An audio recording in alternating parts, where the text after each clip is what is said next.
We are mermaids again, Emily cheered, flipping her golden tail happily.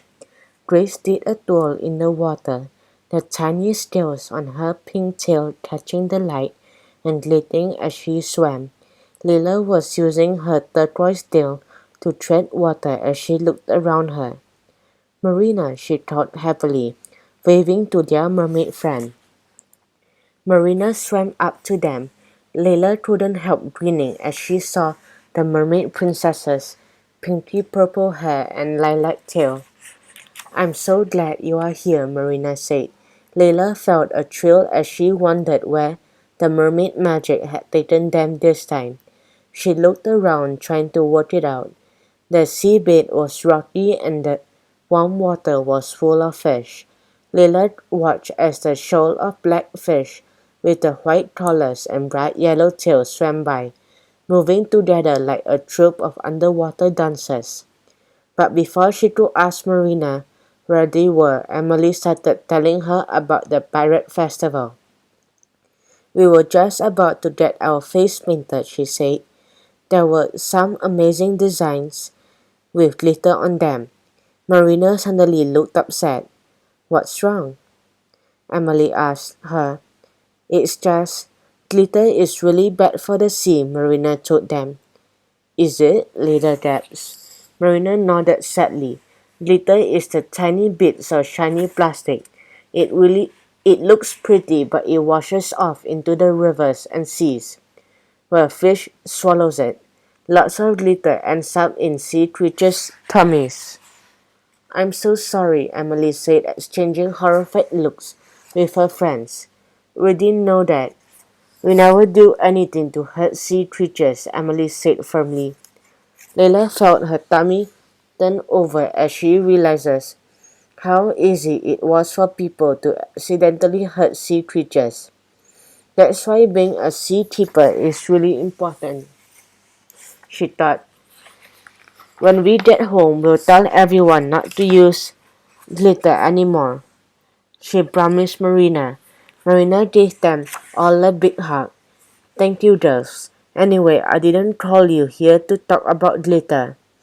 Has the magic clam remembered where another golden pearl is? Grace asked. The mystic clam lived in the palace at Atlantis.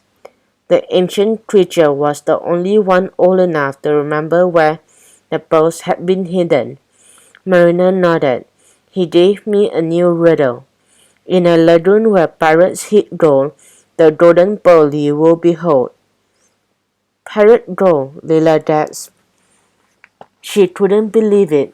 They'd just been at a pirate festival, and now they were looking for pirate treasure. What's a lagoon? Grace asked. It's a bit of sea cut from the rest of the water, Marina explained. It's like the big lake full of seawater, but I don't know where the nearest one is. Let's ask them, Emily suggested.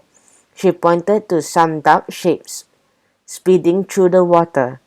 Penguins, if we can catch them, she added. The penguins twisted and spun through the water, scattering a school of red fish. Sorry, Leila called to the fish as the sea keepers chased after the penguins. Well, I never, said a red fish crossly as it darted out of the doorway. The penguins swam down to the rocky seabed. Bubbles streamed out from their feathers as if they were powered by tiny jetpacks.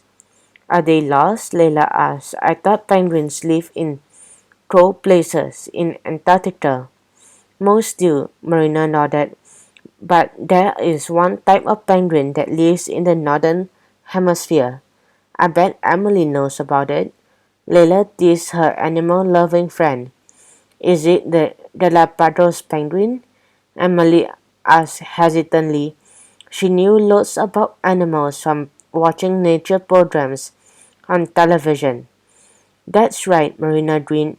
They live by the Galapagos Island off the coast of South America. That's where we are. But they are endangered and very rare. There aren't any left. "Excuse me," Leila thought as a penguin shot by her, flippers flapping as if it was flying through the air. "Do you know," Leila started, but the penguin was gone before she could finish her sentence. "I've got an idea," Grace said. The next time the penguin swam near her, she put two fingers in her mouth and gave a piercing whistle. The penguin turned to look at her in surprise. "It works on my dog, Bartley," Grace whispered to the others with a giggle. The penguin stopped and swam in front of them curiously. Then he spotted Marina's crown and did a funny little bow. "Your Royal Highness," he said, "I am Pedro the Penguin, at your service. How may I be of assistance?" "Thank you, Pedro," Marina said. "Do you know if there's a lagoon nearby?" "Of course, that's where the penguin paddling pool is," Pedro said. The girls looked at each other. That sounded promising. It would be my honor to escort you there right this way." Before they could reply, the penguin shot away through the water. Leila laughed. "They were off again. Follow that penguin," she yelled.